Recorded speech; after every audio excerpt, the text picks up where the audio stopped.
بسم الله الرحمن الرحيم ياسين والقرآن الحكيم إنك لمن المرسلين على صراط مستقيم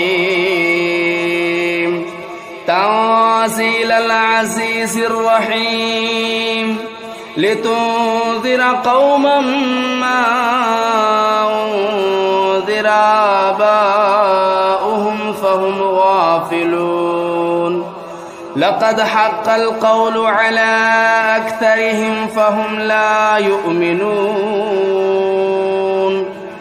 إنا جعلنا في أعناقهم أغلالا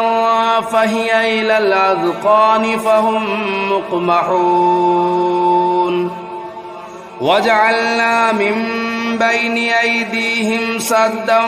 ومن خلفهم سدا فأغشيناهم فهم لا يبصرون وسواء عليهم أنذرتهم أم لم تنذرهم لا يؤمنون إنما تنذر من اتبع الذكر وخشي الرحمن بالغيب فبشره بمغفرة وأجر كريم إنا نحن نحيي الموتى ونكتب ما قدموا وآثارهم وكل شيء أحصيناه في إمام مبين واضرب لهم مثلا أصحاب القرية إذ جاءها المرسلون إذا أرسلنا إليهم اثنين فكذبوهما فعززنا بثالث فقالوا إنا إليكم مرسلون قالوا ما أنتم إلا بشر مثلنا وما أنزل الرحمن من شيء إن أنتم إلا تكذبون قالوا ربنا يعلم إنا إليكم لمرسلون وما علينا إلا البلاغ المبين قالوا إنا تطيرنا بكم لئن لم تنتهوا لنرجمنكم وليمسنكم منا عذاب أليم قالوا طائركم معكم أئن ذكرتم بل أنتم قوم مسرفون وجاء من أقصى المدينة رجل يسعى قال يا قوم اتبعوا المرسلين اتبعوا من لا يسألكم أجرا وهم مهتدون وما لي لا أعبد الذي فطرني وإليه ترجعون أتخذوا من دونه آلهة إن يردني الرحمن بضر لا تغن عني شفاعتهم شيئا ولا ينقذون إني إذا لفي ضلال مبين إني آمنت بربكم فاسمعون قيل ادخل الجنة قال يا ليت قومي يعلمون بما غفر لي ربي وجعلني من المكرمين وما أنزلنا على قومه من بعده من جود من السماء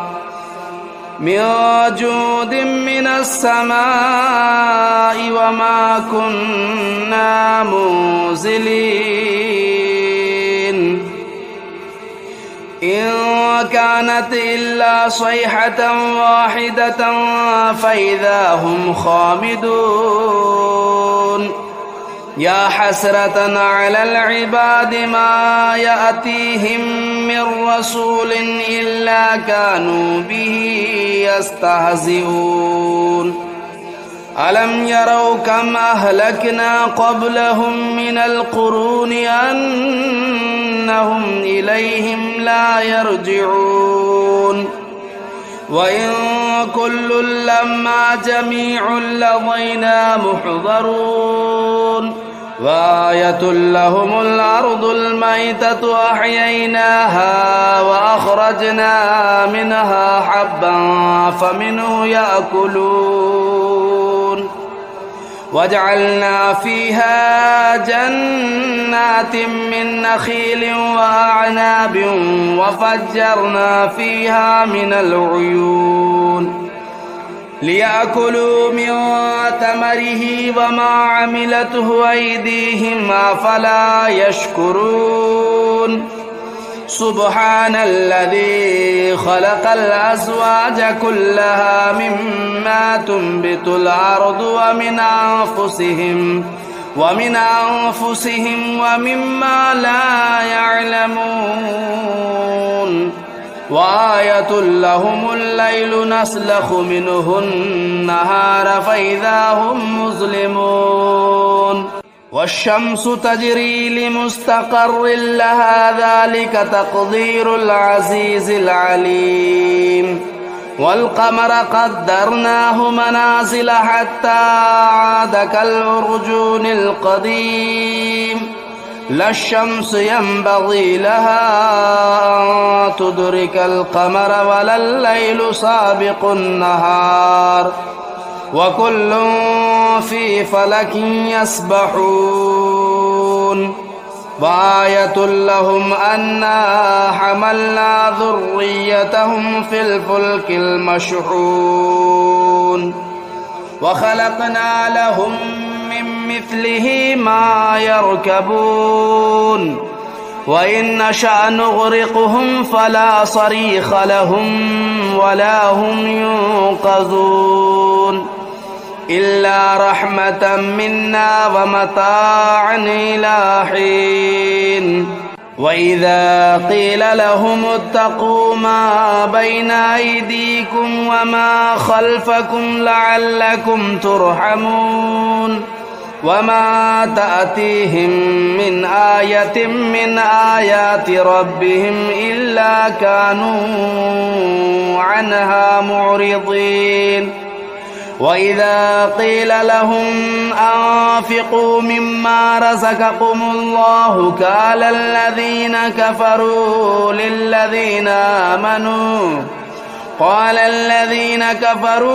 للذين آمنوا أنطعم من لو يشاء الله أطعمه إن أنتم إلا في ضلال مبين ويقولون متى هذا الوعد إن كنتم صادقين ما ينظرون إلا صيحة واحدة تأخذهم وهم يخصمون فلا يستطيعون توصية ولا إلى أهلهم يرجعون ونفخ في الصور فإذا هم من الأجداث إلى ربهم ينسلون قالوا يا ويلنا من بعثنا من مرقدنا هذا ما وعد الرحمن وصدق المرسلون إن كانت إلا صيحة واحدة فإذا هم جميع لدينا محضرون فاليوم لا تظلم نفس شيئا ولا تجزون إلا ما كنتم تعملون إن أصحاب الجنة اليوم في شغل فاكهون هم وأزواجهم في ظلال على الأرائك متكئون لهم فيها فاكهة ولهم ما يدعون سلام قولا من رب رحيم وامتازوا اليوم أيها المجرمون ألم أعهد إليكم يا بني آدم ألا تعبدوا الشيطان إنه لكم عدو مبين وأن اعبدوني هذا صراط مستقيم ولقد أضل منكم جبلا كثيرا أفلم تكونوا تعقلون هذه جهنم التي كنتم توعدون اصلوها اليوم بما كنتم تكفرون اليوم نختم على أفواههم وتكلمنا أيديهم وتشهد أرجلهم بما كانوا يكسبون ولو نشاء لطمسنا على أعينهم فاستبقوا الصراط فأنى يبصرون ولو نشاء لمسخناهم على مكانتهم فما استطاعوا مضيا ولا يرجعون ومن نعمره ننكسه في الخلق أفلا يعقلون وما علمناه الشعر وما ينبغي له إن هو إلا ذكر وقرآن مبين لينذر من كان حيا ويحق القول على الكافرين أولم يروا أنا خلقنا لهم مما عملت أيدينا أنعاما فهم لا مالكون وذللناها لهم فمنها ركوبهم ومنها يأكلون ولهم فيها منافع ومشارب أفلا يشكرون واتخذوا من دون الله آلهة لعلهم ينصرون لا يستطيعون نصرهم وهم لهم جند محضرون فلا يحزنك قولهم إنا نعلم ما يسرون وما يعلنون أولم ير الإنسان أنا خلقناه من نطفة فإذا هو خصيم مبين وضرب لنا مثلا ونسي خلقه قال من يحيي العظام وهي رميم قل يحييها الذي أنشأها أول مرة وهو بكل خلق عليم الذي جعل لكم من الشجر الأخضر نارا فإذا أنتم منه توقدون أوليس الذي خلق السماوات والأرض بقادر على أن يخلق مثلهم بلى وهو الخلاق العليم إنما أمره إذا أراد شيئا أن يقول له كن فيكون فسبحان الذي بيده ملكوت كل شيء وإليه ترجعون بسم الله الرحمن الرحيم الرحمن علم القرآن خلق الإنسان علمه البيان الشمس والقمر بحسبان والنجم والشجر يسجدان والسماء رفعها ووضع الميزان ألا تطغوا في الميزان وأقيموا الوزن بالقسط ولا تخسروا الميزان والأرض وضعها للأنام فيها فاكهة والنخل ذات الأكمام والحب ذو العصف والريحان فبأي آلاء ربكما تكذبان خلق الإنسان من صلصال كالفخار وخلق الجان من مارج من نار فبأي آلاء ربكما تكذبان رب المشرقين ورب المغربين فبأي آلاء ربكما تكذبان مرج البحرين يلتقيان بينهما برزخ لا يبغيان فبأي آلاء ربكما تكذبان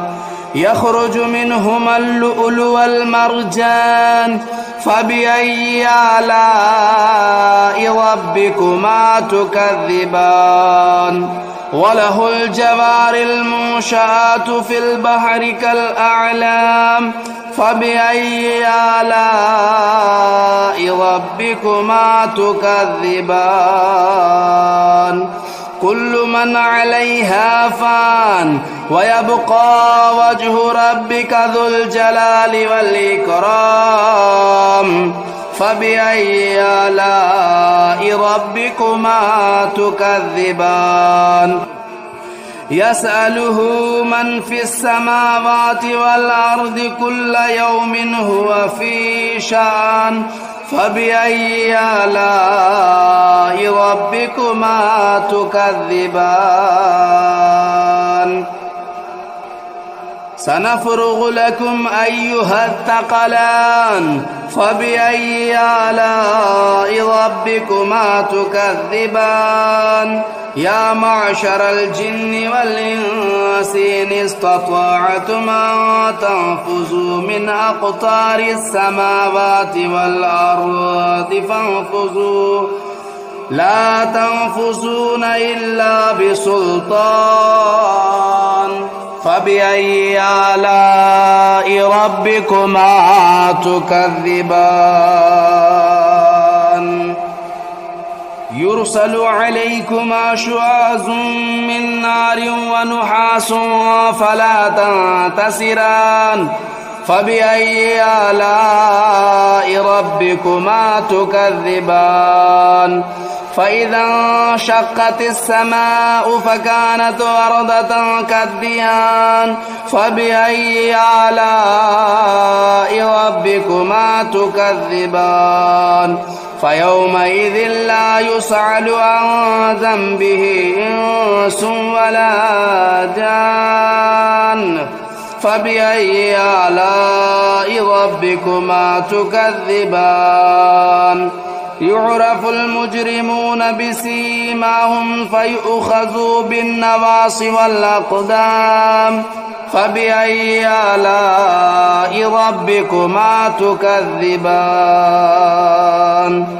هذه جهنم التي يكذب بها المجرمون يطوفون بينها وبين حميم آن فبأي آلاء ربكما تكذبان ولمن خاف مقام ربه جنتان فبأي آلاء ربكما تكذبان ذواتا أفنان فبأي آلاء ربكما تكذبان فيهما عينان تجريان فبأي آلاء ربكما تكذبان فيهما من كل فاكهة زوجان فبأي آلاء ربكما تكذبان متكئين على فرش بطائنها من استبرق وجنى الجنتين دان فبأي آلاء ربكما تكذبان فيهن قاصرات الطرف لم يطمثهن إنس قبلهم ولا جان فبأي آلاء ربكما تكذبان كأنهن الياقوت والمرجان فبأي آلاء ربكما تكذبان هل جزاء الإحسان إلا الإحسان فبأي آلاء ربكما تكذبان ومن دونهما جنتان فبأي آلاء ربكما تكذبان مدهامتان فبأي آلاء ربكما تكذبان فيهما عينان نضاختان فبأي آلاء ربكما تكذبان فيهما فاكهة والنخل والرمان فبأي آلاء ربكما تكذبان فيهن خيرات حسان فبأي آلاء ربكما تكذبان حور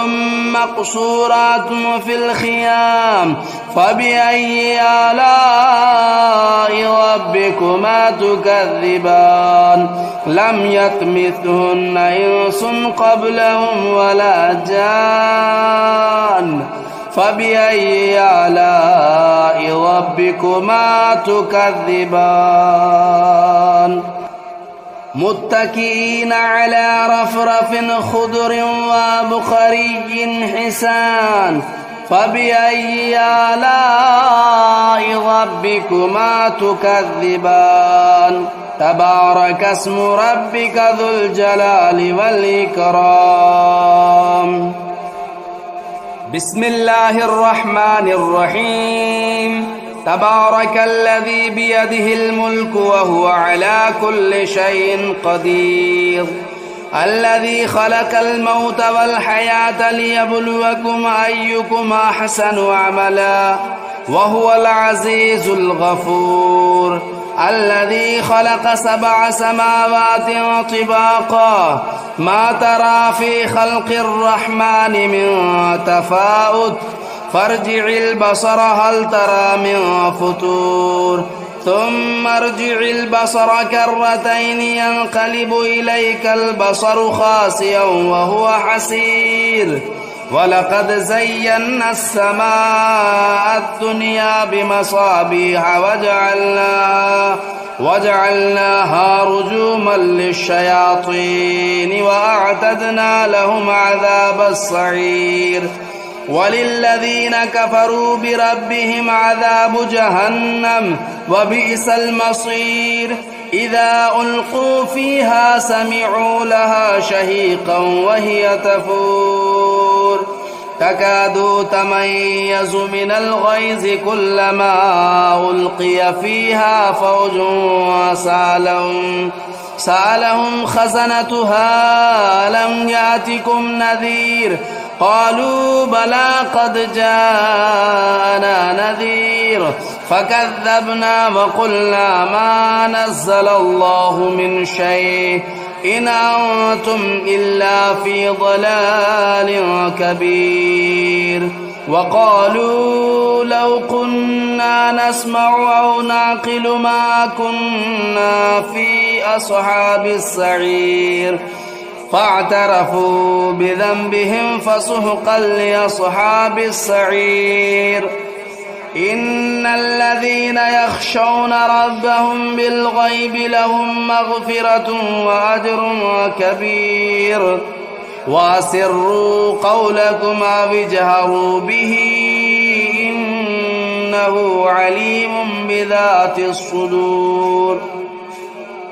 ألا يعلم من خلق وهو اللطيف الخبير هو الذي جعل لكم الأرض ذلولا فامشوا في مناكبها وكلوا من رزقه وإليه النشور أأمنتم من في السماء أن يخسف بكم الأرض فإذا هي تمور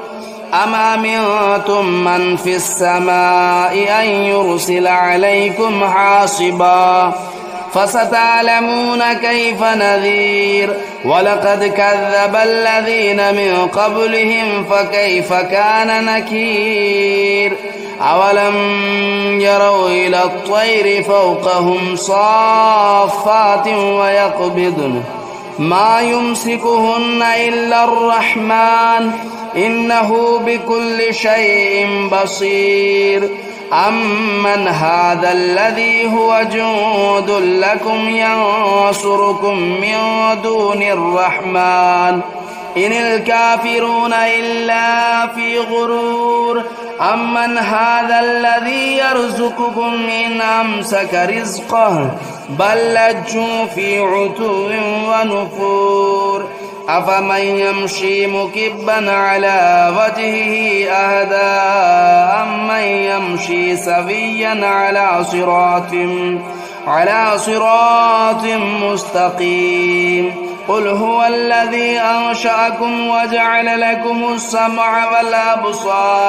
والأبصار والأفئدة قليلا ما تشكرون قل هو الذي ذرأكم في الأرض وإليه تهشرون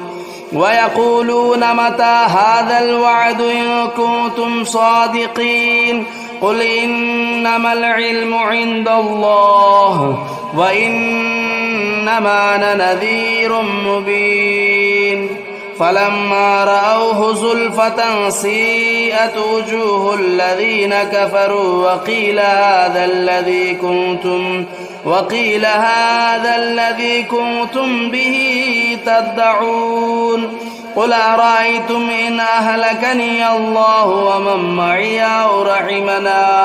أو رحمنا فمن يجير الكافرين من عذاب أليم قل هو الرحمن آمنا به وعليه توكلنا فستعلمون من هو في ضلال مبين قل أرأيتم إن أصبح ماؤكم غورا فمن يأتيكم بماء معين